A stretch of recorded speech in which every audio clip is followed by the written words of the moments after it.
Hey, hey.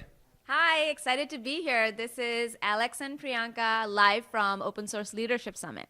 For the At Scale show, and we're here with Kim Lewandowski, who is product manager for the Google Cloud DevOps scene. Hi, Kim. Hi, thank you for having me. Yeah, this is fun. So we're really curious about the CD Foundation, and Priyanka's involved in a much more different way than I am. And I'm just curious about the role that you play. Like, how are you? What is the role you play at Google? What is the role that you play on the DevOps team there? And perhaps then we can get into a little bit about what it is that needs to be done. I'd love to hear more about your background as well as a product manager. Yeah. So I joined Google about 5 years ago and joined Google Cloud from the beginning. And about a year ago, I switched to our DevOps org, which is kind of where Tecton got its legs and what I've been working on for the past year. So we joke a lot, and I think it's a joke that goes back to Office Space, and I'm sure other people say this too, but product managers talk to the customers so the engineers don't have to. But I mean, we have lots of engineers that are talking to our customers as well. But over the past year, spent a lot of time talking to customers and developers about CI/CD at their organizations and like best practices and what tooling they're using. And doing some research myself, just seeing how many tools there are in existence and everything, as customers are migrating to the cloud and modernizing and starting to use Kubernetes, they're really looking for GitLab. Prescriptive. Yes, exactly. So everyone's using GitLab. Looking for kind of the prescriptive thing to use. And this is where we took a step back and let's see if we can kind of do the same thing to CI/CD as Kubernetes did with containers. So really kind of work with the industry to define these core common building blocks that we see in CI/CD systems. And this is how Tecton was born. I'm very excited for the Tecton project. As you know, GitLab has joined CDF. Awesome. We've been working with over 100,000 enterprises, right, over the years, just helping them modernize their workflows. And CI/CD is at the core of doing that. Yeah. And so from that perspective, we really hoping to share what we've learned so that Absolutely. CDF can build on that and we can all be better off. Yeah. I had a question specific to Tecton projects within the CDF and all the mechanisms that will be there. So for example, will the Tecton project seek advice or collaboration with the other projects in CDF and other, what's that going to, or is it going to go off and develop something? Yeah, absolutely. So I think the 4 initial projects in the CDF are Jenkins, Jenkins-X, Tecton, and Spinnaker. And so I really see that Jenkins, Jenkins-X, and Spinnaker are almost a layer above Tecton.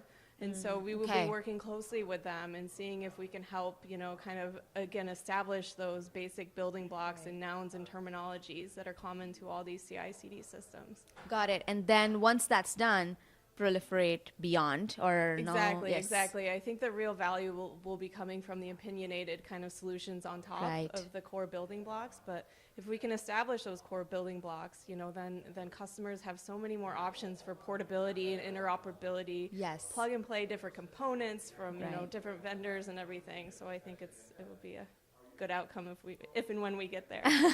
We'll get there. We'll get there. It's going to happen. We'll talk about it. Yeah. Before we got started, you're talking about this concept of the classical product manager, right? I love that term. I've never really heard that before. The classical, it kind of gives it kind of a sense of what is that classical product manager and how does it fit into kind of a role in kind of managing managing a kind of a technology build as part of a foundation. And I'm curious on that kind of role that you have playing with the foundation in consideration and context, and how's that classical role play out for that? Is that different for you? Is it an adaptation? Or is it just building? I mean, it is a little bit different, as this will be the first foundation that I've really been a part of. But the classical role of a product manager, especially at Google, is really just getting to know the customers and solving their customer problems. We have amazing engineers that they just want to focus on the code and make sure that they're solving real problems that customers have. So just having PMs that go and talk to customers and then boil it down to what are those core requirements for a product? How do we prioritize them? Why is something more important than something else? And so, I think the foundation is the vision for Tecton. We wouldn't be able to do this on our own. We need to do it in the open with more collaborators as part of a broader community. So, But couldn't you just do it under the CNCF? so yeah, I mean, The board members have asked that. As a CNCF Yeah. board member, I feel obligated to say that. yeah, I mean, we've been getting this question a lot, and I think if you go check out the website at CD Foundation under the FAQ, we cover this, and I think it really comes down to like continuous delivery goes beyond cloud native. It goes beyond Kubernetes. You know, we have tons of customers trying to like migrate their legacy systems. Tons of customers that not only need to point deployments to Kubernetes, they need to point deployments to IoT, to sneakers, you know, mobile devices and everything. So I think, you know, having a narrowly focused foundation will really help us help DevOps practitioners everywhere. So it's interesting because my understanding of CDF is that it starts super narrow, but then in the vision it's also super broad because it continues like everything post-production can potentially be considered CDF. Yeah, I mean, how do you I think we'll be navigate that? working really closely with the CNCF. You know, I'm not going to disagree that there might be some overlap, but there could be a future when everyone is cloud native and modernized and everything that we end up, you know, combining the two foundations together. But I Nothing think- is ever set in stone anyway, so it Yeah. makes sense. Yeah, there's a lot of complexity that comes with that too. I mean, multi-tenancy is a major issue, I think, still inside these architectures, Yeah. right? And that's going to become like that. Those are kind of problems that are longer term. But in the meantime, then, as part of like developing, really, as it's been described to me by Dan, is really based upon primitives. And you're building out these primitives, and now the next step is to figure out really the language, really, Yeah. and hammering out the what is your thoughts on that? Like, how do you go about something like that? Yeah, I mean, this is how we're doing it with this part of the CDF. But yeah, just recognizing the problem to begin with, like the terminology. You use even the term pipeline, and it means 8 things, you know, depending on where you're going. So, you know, I think Dan will be our representative on the TOC, and I think starting to work with all the members of the foundation and figuring out how we can tackle this together. I'm sure engineers will write proposals and PMs will chime in, and hopefully. So did Google open source any technology for this? So Tecton began open source, so it was open source from the beginning, and this is what's being donated. So similar to Kubernetes? Similar, yes. Yeah, how's it different? So it's different because it focuses on CI/CD. So we will have primitives for things like source code access, artifacts, the actual pipeline. And so we're really, it's built on Kubernetes as well. So we're removing kind of the brains of deployments from like single hosted or single master solution to like Kubernetes itself to take advantage of Kubernetes primitives. So what's the future? Is it a platform for CD, do you think, and overall CI/CD? Is it tools? What is it? Yes, I think Yes to all of all. the above. Yeah. So I think, you know, seeing things that like GitLab will build on top of these building Yes. blocks and everything is really exciting for us. Yeah, I think the way I understand it is it's good to paint the picture right now, right? Like, okay, we're focusing on standardizing the pipelines, and then there's a world that can come off it. But my take, just Priyanka Sharma take, is that it'll be good to focus for a while to Yeah. get this right, and it could even take like a year or 2 years to even get there. What is your sense of the timeline and how we should do it? Yeah, it's a good question. I think, you know, getting more working versions of things working and just more collaboration with people and more integration points. One of the other things that we're really excited about as part of the CDF is helping customers with more guidelines. So it's not just about software.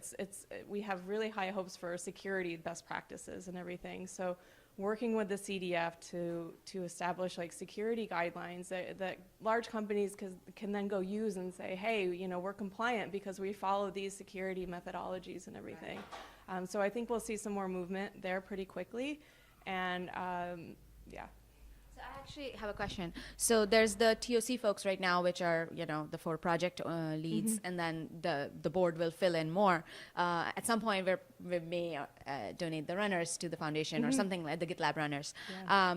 But until that point, let's say the PMs on that from GitLab have thoughts and opinions that they want to share with the TOC. So is that going to be kind of how it is in CNCF, where anyone can really attend a TOC meeting and have conversations. Yeah, and absolutely. Be heard. I think that's one of the benefits of starting not the first foundation is we're going to take a lot of learnings that we will get from Linux Foundation and CNCF members and things, and really hope to build a community that works on all the kinks and then also moves everyone forward. I think that's really important, just because everything's happened really quickly from many people. I knew about it, but like from many people's perspective, and the more openness we can show, the better it'll be, because otherwise it's like, oh, is this like a clique, in very simplistic terms, and I don't think that's the anti-open source. Yeah. I've gotten feedback how like Slack hasn't been working for some of these large open source projects, so I think that's one of the first things we'll be discussing, like how do we have community or communication that between is the difficult, members and isn't it? everything. So What are the workflows then that you found kind of that have been effective in large organizations where you're thinking, where you have kind of that kind of scale out? what's that? Like what? What have been the effective workflows that you've seen Work well. Yeah, work well, kind Email. of like what? Email? Yeah, I mean the email lists work well. Yeah, does exactly, work out, I exactly. think. So pretty good. don't use Twitter to like post bugs and everything. Just Wait, put it in really? GitHub. That's my prime. That's where I work. Twitter is where I live. Please, Kim. Like No, heart. Yeah, Hard. I mean, I think it's hard for engineers to scale their time, across Twitter, Slack, GitHub issues, we have internal PMs issue like tracker. Yes, that have to sift through all the issues and then prioritize. You're right. So speaking of PMs and engineering, so from Tecton, Dan's gonna be on the board. How do you see yourself? Are you gonna be on the governing board? Yeah, That's I'm the plan. going to be on the Yeah.